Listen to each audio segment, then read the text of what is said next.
Hello everyone, welcome back.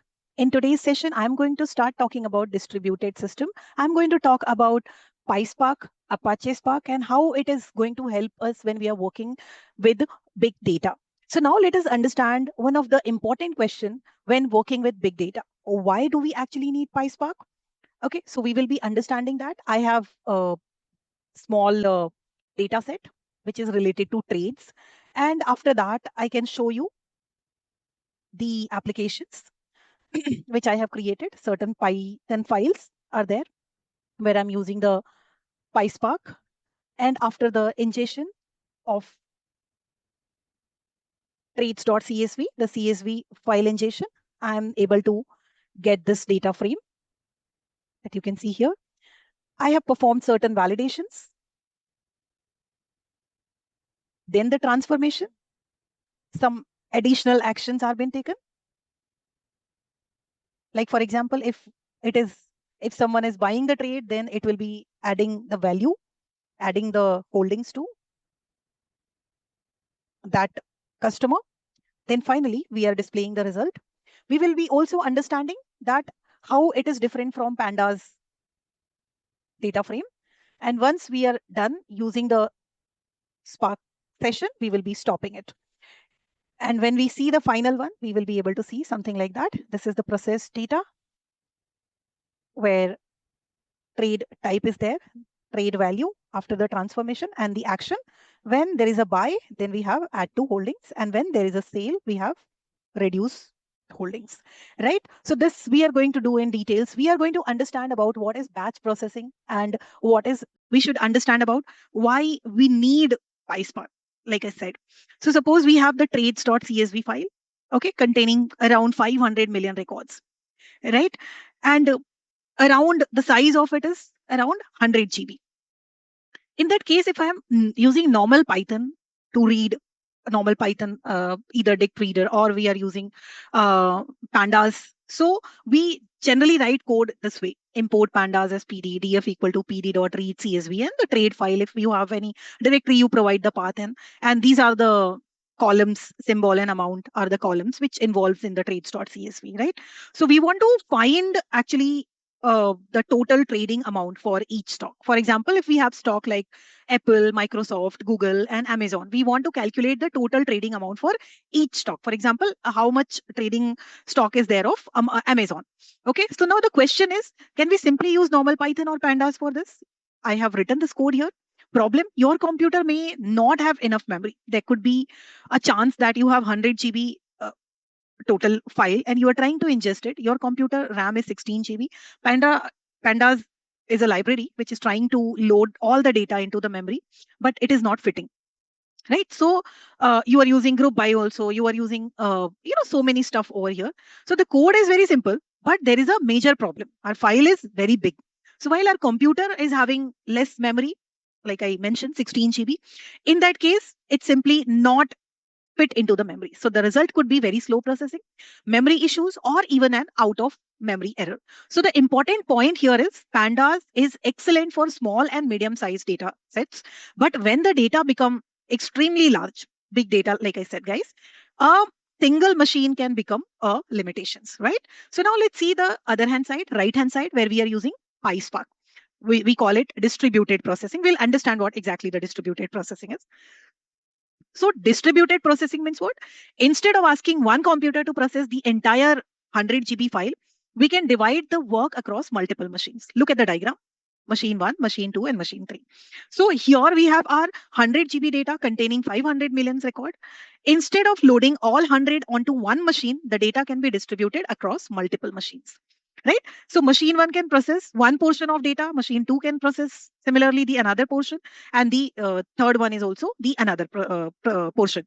So in this example, each machine is shown with around 25 GB of data, right? You can see. Now all these machines can process their portion in parallel. And this is the key idea behind distributed computing, that everything is parallelly being done. Right? So what happened during processing? Let's understand the flow. First, our large data set is divided into smaller pieces, right? Those pieces are distributed across different machines. Each machines are going to like perform the required computation on the data it has. For example, each machine can calculate trading amount, right? So my final agenda is what total trading amount for each stock. Each machine is able to do that, right? So the stock, whatever stock is present with this machine, it will be calculating only that portion, and this will be calculating the further part, and this the third one similarly. And then after that, multiple machines, smaller portion, and what we have actually everything has been processed. Then we will be just aggregating it. So the once the individual machines finish their work, the parallel task which has been done, the partial results are being combined over here. Okay. So when the results are being combined, you can see the total trading amount for each stock. So the fundamental idea of Spark is, if you remember only one thing from this slide, remember this: Spark breaks a large problem into smaller places and processes those pieces in parallel, right? So that is the fundamental idea behind distributed processing, and this is why PySpark become extremely useful when we are dealing with huge data sets. We are not necessarily making the problem smaller, we are distributing the work so that the multiple machines can work on the problems together, right? Let me talk about when we are working with, like, we have two comparison here, Pandas and the PySpark. Let's quickly compare these two approaches. With Pandas, we typically depend heavily on the machine and processing power of a single machine. With PySpark, we can distribute the processing across a cluster of machines. So if a data set is small, Pandas can simple and convenient. But when we start working with very large data set, gigabytes, hundreds of gigabytes, or even terabytes, distributed processing becomes extremely valuable. And that is the main reason PySpark is widely used in big data processing.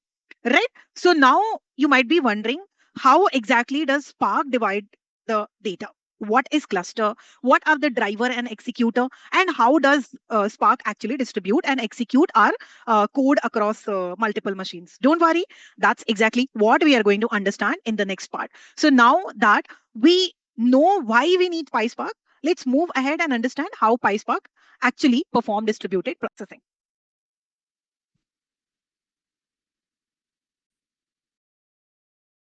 So now let's start with the first and most important step in our PySpark application is creating the Spark session. So I'm going to create a Spark session, and at the top we have the very first line which you can see. Using this, we are importing the PySpark, and after that we are importing some of the functions of PySpark, that is called call and when. Okay, so we will create a PySpark session. We are already imported it. Now here we are creating the PySpark session using SparkSession, which we are getting from here. And we are using Builder. Builder is used to configure and create our Spark session, right? Then we specify the app name. The app name is something we call trade processing. Here we are giving a name to our Spark application. Our application name is trade processing because in this example, we are going to process trade related data. Next, we have master and then local and star. This is very important. The master tells Spark where and how the application should run. So local and star, that means what? We are running Spark, okay, in local mode on our own machine I'm talking about, right? So the star means Spark can use all available CPU cores on the machine. So suppose if I have 8 processors, it will be able to use all the free processors which are available. If all 8 are available, it will be using all of them. So if you wanted to minimize it or you wanted to put a number, you can put 2 or 3 there. It will be using just 3 available CPU cores, right? So if the computer has multiple CPU cores, Spark can use them for processing. Let me just change it and make it asterisk as of now to make you understand that it is for all. So if my computer has multiple CPUs, as I said, then it will be using all of them. Finally, we have get or create. So this tells Spark, if a Spark session already exists, use that session. Otherwise, create a new one for me. Okay, so we don't unnecessarily create multiple Spark session. Putting everything together, our code is saying Spark session builder, application name, master configuration, and finally get or create. So this entire block is basically responsible for starting our Spark environment. Once the Spark session is created, we can use Spark object. I'm talking about this. Okay.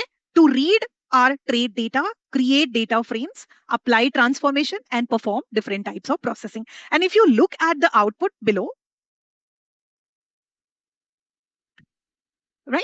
if you look at the output below, we can see our trade related data, including columns such as value and actions.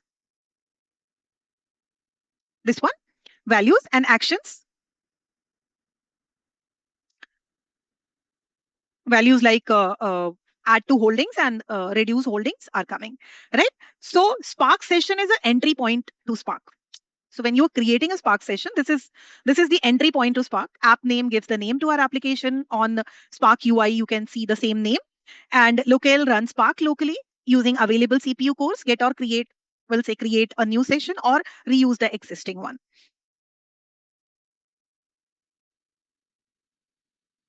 So before I go ahead working with the data frame, making you understand that how it is reading the CSV, I would like to show you that what the CSV is all about. We have just trade ID, symbol, quantity, price, and trade type, where trade ID is T001 to T005. Symbols, that means the company names are Reliance, TCS, Reliance, and the quantity is 10, 5, 4, 20, and 2. Prices are also mentioned and the trade type is also mentioned. Okay, let's go to the application and let us understand. After creating the Spark object, what we are going to do, we are going to read the CSV file, which is here only. Okay, I have not added in any directory. So trade df, that is trade df, I'm creating, generally you can consider it as like I'm creating one simple variable. Okay, declaring a variable. In that I'm like, what I'm trying to pass it, I'm calling the Spark. The session is already open, so I'm using Spark. Spark is a Spark session we created in the previous step. Okay, telling it to read. That means read is telling the Spark I want to read some data from a file. Okay, and the result will be stored in the data frame called trades.df. Okay, what other options are there? I am reading the CSV file. You can see here. Okay, these two are very important. I'll remove one by one and I'll show you. So when I say option, header, and the value is true. So header is key and the value is true. That means there should be header. This tells Spark that the first row of the CSV contain column names. Okay, so that's our header. That means I'm saying that it should be, this one is the column name that we will consider as a header. I'm sorry. Right? Then the next option, header, we have done. Then the next, without header true, Spark could not treat the first column as the first, the first row as a column. Otherwise, it will be considering the same row. Okay. Then after that, I'm saying option, key is infer schema and value is true. So this is very important. Normally, Spark may initially treat CSV value as a string. Okay. It will be treating CSV value as a string. So infer schema equal to true. That means Spark examines the data and tries to determine the appropriate data type. Okay, so it is just checking the date for checking the data type. So when you write quantity, it will be checking whether it is integer or not. Price is float or double or not. Trade ID is integer or not. Stock is string or not. So Spark automatically creates an appropriate schema for the data frame. That is why we write this. Okay, infer schema. So you can understand in this way, the header is true, tells the Spark that the column names are, while infer schema true tells Spark what type of data each column contains. Okay. And after that, .csv, traits.csv tells Spark that the input file is traits.csv. So the complete statement is this. Okay. So means the reading traits.csv file, consider first row as a header, automatically detect the data type using infer schema, and whatever data, whatever CSV file you're reading, that you should store into the data frame. And after that, I wanted to print input data, and whatever data frame is having, that it will be printing. So after executing this, I'm going to get this data. Okay, so the third step is validation. So what I'm doing here, valid trade equal to trades df, that means the data frame which RAD the CSV file, I'm calling that and applying a filter. Okay, and in the filter, I'm just using column call quantity, this one, price, and a trade type. Okay, so I'm using these three. What I'm trying to filter, it will catch the column and it will check whether the value is greater than 0 or not. And this is ampersand, and this one also should be true. The price also should be greater than 0, and the trade type. Okay, the trade type should be either buy or sell. Okay, if it is not matching with buy and sell, or the price is less than 0 in minus, or quantity is in minus, it will not be considering it as a valid row. Understand? So all three conditions should be true for making this as a valid row, right? So this valid trade is storing after filtering all these, and it is storing. So is in function is there, which is new here. I would like to explain that. Is useful when you want to check whether a column value belongs to a particular list of allowed values or not. Okay. So this way we can apply the filter. Now that we have loaded our input data into the data frame, the next step is validation. We don't want the process, like why do we do validation? Because we don't want to process every record blindly. First, we need to make sure that the trade data is valid. That's why I'm using filter function. So our trade data frame, that means this trade DF data frame, will get filtered, and we will be getting the valid data set from our trade data set. Okay. The next we are going to discuss about transformation. In transformation, what I am doing, I'm using I'm already validated. So I'm using the valid trades. And in that, I'm trying to use something called withColumn, which is going to add new column to my data set. That's called trade value. And trade values calculation I'm writing, that is quantity multiplied by price. So it will be calculating quantity multiplied by price, and whatever data is, whatever calculation it will find, it will be giving to the trade value, and then it will pass to the process data. So if you will run this, if you will execute this code, you will be able to get something like this. Trade value, where you can do the calculation. Price is 2,500 and the quantity is 10. So if you will calculate 2,500 to 10, 25,000. So this is my transformation. The next part is determine actions. So I'm using a process tree. I'm using transform tree, and I'm creating one more column using withColumn. That's called action, that you can see over here, which earlier was not there. Then I'm using when. Okay, when, and providing the column detail, column name. The trade type is equal to buy. Then the action value you put add to holdings. But when the trade type is equal to sell, then reduce the holding. That's something the action I wanted to process. So that is getting stored into the process data. And after running it, you can see the action is added. When it is buy, then it is adding. And when there is a sell, it is reducing. Okay. Finally, I wanted to display the result. So I'm just writing process traits so that I can see the printed one there. And I'm just using process trait dot show. So whatever data has been processed, it will be showing me all. And that is something which you can see over here as an outcome. And finally, when I have used, I'm done with the Spark. So I'm stopping the Spark session using spark.stop. Right. So in further session, we are going to understand that how this is again a batch processing. Okay, batch means already we were having these data and we have processed all of them.